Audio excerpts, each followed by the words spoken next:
సంపూర్ణ రామాయణం సులభ శైలిలో అగస్త్యుని ఆశ్రమం. అగస్త్య మునీంద్రుని ఆశ్రమ ముఖద్వారాన్ని రాముడు సీతా లక్ష్మణులతో వైకానస ధర్మభృత్యు ప్రభుత మునిశ్రేష్ఠులతో కలిసి చేరుకునేటప్పటికీ పొద్దు బాగా దిగజారిపోయింది. కిరణాలలో ఉగ్రతత్వాన్ని ఉపసంహరించుకొని సూర్యదేవుడు ప్రశాంత శోభా స్వరూపుడై పడమటి దిశ వైపు పయనిస్తున్నాడు. ఆశ్రమంలో విప్రులు మునులు చేస్తున్న వేదగానం వీణులకు విందుగా వినిపిస్తోంది. ఋత్విజుల మంత్రవాక్కులు పవిత్రవంతంగా వినిపిస్తున్నాయి. హోమధూమంతో ఆ పరిసర ప్రదేశమంతా నిండి ఉంది. ఒక ముని వెళ్ళి అగస్త్య మునీంద్రునితో, రాముడు మునిజన పరివేష్టితుడై సీతా లక్ష్మణులతో కలిసి అక్కడికి వచ్చాడని చెప్పగానే ఆ మహనీయుడు ఆనందంతో పులకించిపోతూ చేస్తున్న యజ్ఞాన్ని సోమయాజులకు అప్పగించి శిష్య సమేతంగా ముఖద్వారం దగ్గరికి నడిచాడు. అల్లంతదవులో తపోశక్తితో సూర్యునిలా ప్రకాశిస్తూ తమకు ఎదురు వస్తున్న అగస్త్య మునీంద్రుణ్ణి చూడగానే రాముడు రెండు చేతులు జోడించి నమస్కరిస్తూ వడివడిగా తాను ఎదురు నడిచాడు. రామ, నీ రాక వల్ల నా ఆశ్రమ భూమి పావనమైంది నాయన. నా మిత్రుడైన విశ్వామిత్రుని యాగం సంరక్షించిన నిన్ను కనుల పండుగగా చూడాలని ఎన్నాళ్ళ నుంచో అనుకుంటున్నాను. తలవని తలంపుగా నువ్వు రావడం నాకు ఆనందదాయకమైంది. పదండి, ఆశ్రమంలోకి వెళ్దాం అని అగస్త్య మునీంద్రుడు రాముణ్ణి అలాగే కౌగిలించుకొని వెనుదిరుగుతూ, అమ్మ జనకరాజపుత్రి, నీ తండ్రి గారు నేను ప్రాణమిత్రులం తల్లి. యజ్ఞకార్య నిర్వహణలో ఉండి మీ నాన్నగారి ఆహ్వానం అందుకొని కూడా నీ వివాహానికి రాలేకపోయాను అని సీతను సంభావించి, లక్ష్మణ, వదనను జాగ్రత్తగా తీసుకొని రా నాయనా అని చెప్పాడు.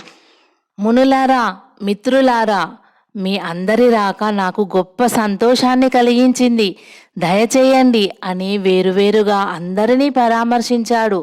రాముడు అగస్త్య మహర్షి ఆదర మర్యాదలకు సంతోషిస్తూ ఆయన వాత్సల్యాన్ని ప్రశంసిస్తూ ఆ మునీంద్రునితో కలిసి ఆశ్రమంలోకి నడక సాగించాడు. రామునికి సీతా లక్ష్మణులకు వైకానాసాది ముని బృందాలకు అగస్త్యాశ్రమ వాసులైన మునులు గౌరవపూర్వకంగా స్వాగతం ఇచ్చి సత్కరించారు. అతిథులతో అభ్యాగతులతో అగస్త్యాశ్రమం ఆ దినం కలకలలాడింది. రాముడు అగస్త్య మహర్షి ఆశ్రమంలో ఒక దినం గడిపాడు.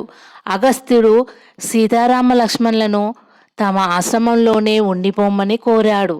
రాముడు ఆ మహర్షికి వినయాంజలి ఘటించి, మహర్షి చంద్రమా, నేను కూడా మొదట అలాగే అనుకున్నాను. కానీ మా లక్ష్మణుని అభిమతం ఇందుకు విరుద్ధంగా ఉంది. రాజవంశీలమైన మాకు ఆశ్రమవాస జీవితం సమంజసం కాదు. నేను మీకు ఏ బాధలు కష్టాలు కలగకుండా ఇక్కడికి సమీపంలోనే ఉండి మీ సేవ చేయాలనుకుంటున్నాను. ఈ అరణ్యవాస కాలం గడిచే వరకు మాకు నివాసయోగ్యమైన ప్రదేశం ఏదో మీరే చెప్పండి అన్నాడు రాముడు. అగస్త్యుడు సంతోషించి, నీ అభిప్రాయం ప్రకారంగానే చేయి నాయనా. ఇక్కడికి 2 ఆమడల దూరంలో గోదావరి నది ప్రవహిస్తూ ఉంది. ఆ నది ఒడ్డున పాపికొండ అనే ఓ రమణీయ పర్వతం ఉంది. ఆ పర్వతానికి సమీపంలోనే 5 వటవృక్షాలు ఒకదానినొకటి పెనవేసుకొని సువిశాల ప్రదేశానికి ఊడలతో శాఖలతో విస్తరించి ఉన్నాయి. అది పంచవటిగా ఇక్కడి మునుల చేత పిలువబడుతూ సుప్రసిద్ధ పుణ్యభూమిగా విరాజిల్లుతోంది. నువ్వు అక్కడ పర్ణశాల నిర్మించుకొని ఏ బాధలు పడకుండా అరణ్యవాస జీవితం పూర్తి చేయి. ఆ తర్వాత అయోధ్యకు వెళ్ళి పట్టభద్రుడవై చిరకాలం రాజ్యాన్ని పాలించు అన్నాడు. అలాగే స్వామి, మరి మాకు సెలవు దయచేయండి అని రాముడు అగస్త్యునికి పాద ప్రణామం చేశాడు. సీతారామన్లు కూడా ఆ మునీంద్రుని పాదాలకు నమస్కరించగానే వారిని ఆశీర్వదించాడు. అనంతరం అగస్త్య మునీంద్రుడు తన మనసులో ఏదో ధ్యానించుకోగానే ఆయన చేతులలో అపూర్వమైన దివ్య తేజస్సుతో వెలుగుతూ కొన్ని ఆయుధాలు వెలిశాయి. రామచంద్ర, ఈ ధనస్సు పేరు వైష్ణవం. ఎటువంటి పరిస్థితుల్లోనూ ఏ ఆయుధం వల్లను ఇది విరగదు.